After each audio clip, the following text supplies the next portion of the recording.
The universal question of suffering.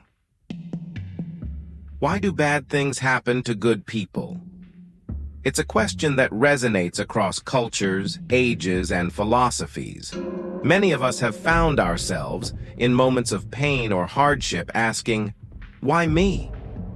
The very nature of human suffering seems unfair, especially when it touches the lives of those who strive to be good and kind. But what if the problem lies not in the events themselves, but in our expectations of life? Buddhism offers profound insights into these existential questions, challenging us to reconsider the way we approach suffering and happiness. As we embark on this journey, I want you to imagine life not as a path of constant happiness or unbroken success, but as a journey through a vast landscape. Sometimes it's serene and beautiful, other times it's stormy and harsh. To truly grasp why bad things happen to good people, we must first understand that life itself is neither fair nor unfair. It simply unfolds. And with that understanding, we can learn not just to endure life's challenges, but to transform them into moments of profound growth. The unpredictability of life. One of the core teachings of Buddhism is the concept of impermanence. Everything is transient: our lives, our possessions, our relationships.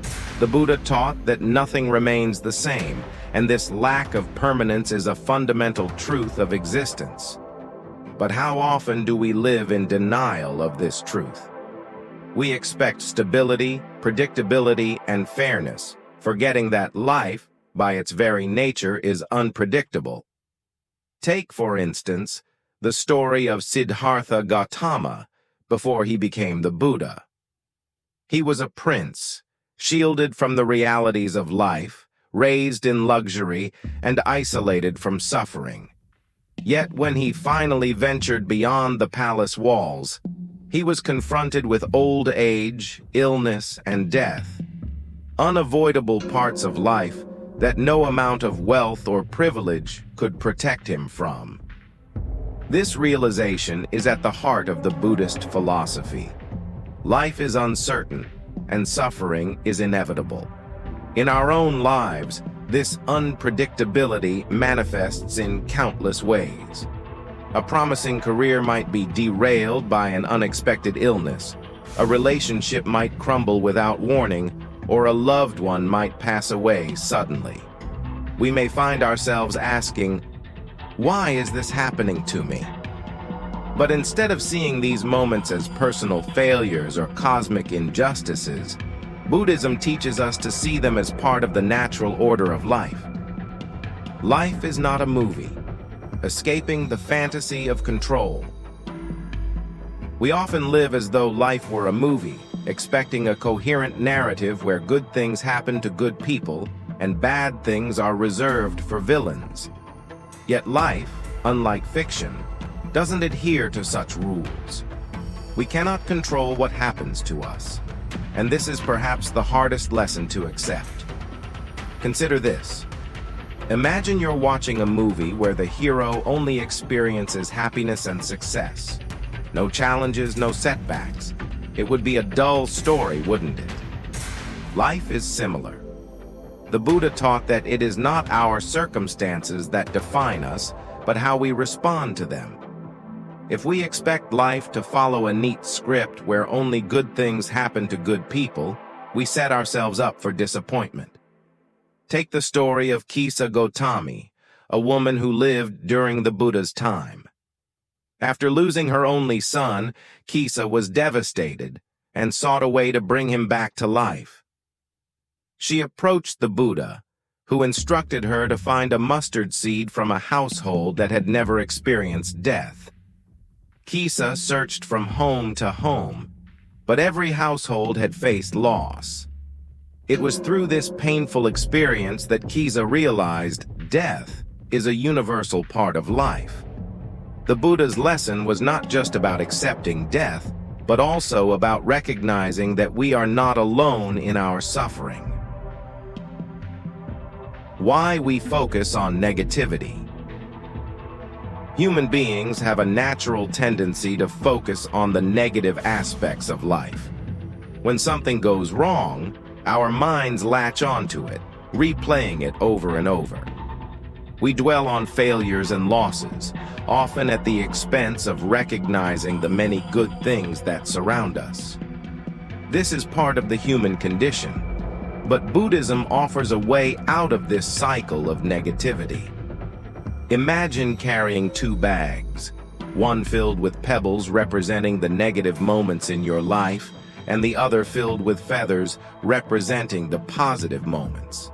Now, if you only ever open the bag of pebbles, your life will feel heavy, burdened by the weight of all those negative experiences. But if you balance it by opening the bag of feathers, you'll realize that life is not solely composed of hardship. A contemporary example might be someone who loses their job. The immediate reaction is to focus on the loss, financial insecurity, feelings of inadequacy, and fear of the future. Yet, if that person can shift their focus, they might see that this loss also presents an opportunity for personal growth, a chance to pursue a different career path, or even time to reflect on what truly matters to them. Karma, a complex and neutral force. Buddhism introduces us to the concept of karma, which is often misunderstood in the West. Many people think of karma as a kind of cosmic justice system. Do good, and good things will happen. Do bad, and you'll be punished. But in truth, karma is much more nuanced. It is not a reward-punishment system, but rather the natural consequence of actions, both good and bad. Consider the analogy of planting seeds. If you plant a seed of anger, it will grow into more anger. If you plant a seed of kindness, it will grow into more kindness. But here's the catch. The conditions in which these seeds grow are unpredictable. A kind deed might not result in immediate rewards, and a negative action might not lead to instant suffering. Life unfolds according to its own rules, and karma is one of the forces at play, but it does not guarantee fairness in the way we might hope. Life is a book, a story of peaks and valleys. Buddhism often uses metaphors to help illustrate its teachings, and one of the most powerful metaphors is that life is like a book. Each chapter brings new experiences. Some are joyful, some are painful, some are mundane. If you were to stop reading the book because you encountered a sad or difficult chapter, you'd miss out on the richness of the entire story. Let's take the story of a famous athlete who, after achieving great success, suffers a career-ending injury. At first, this chapter seems tragic. A life defined by physical prowess suddenly cut short. Yet many such individuals go on to find new purpose in their lives, whether through coaching, activism, or entirely different pursuits. The injury, while devastating, becomes a turning point rather than the end of the story. The lesson of growth through suffering. One of the most powerful teachings in Buddhism is that suffering, while painful, is also an opportunity for growth. The Buddha taught that you grow through what you go through. This doesn't mean that suffering is desirable, but rather that it is an inevitable part of life, and how we respond to it can shape our future. Think about the story of a person who faces a major health crisis. At first, the diagnosis seems like the end of the world. But as they go through treatment, they might discover an inner strength they never knew they had. They might deepen their relationships with loved ones or reevaluate their priorities in life. The suffering becomes a catalyst for personal transformation.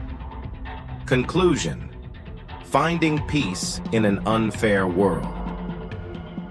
In the end, the Buddha's teachings remind us that life is inherently unfair, and expecting it to be otherwise leads to frustration and exhaustion.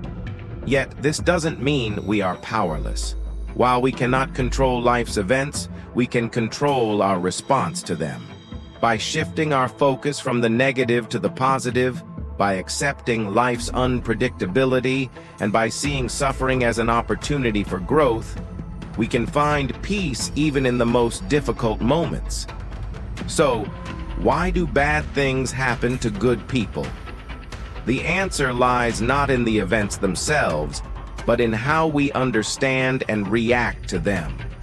Life is a mix of joy and sorrow, fairness and unfairness. But through the lens of Buddhism, we can learn to navigate this complex journey with grace and wisdom.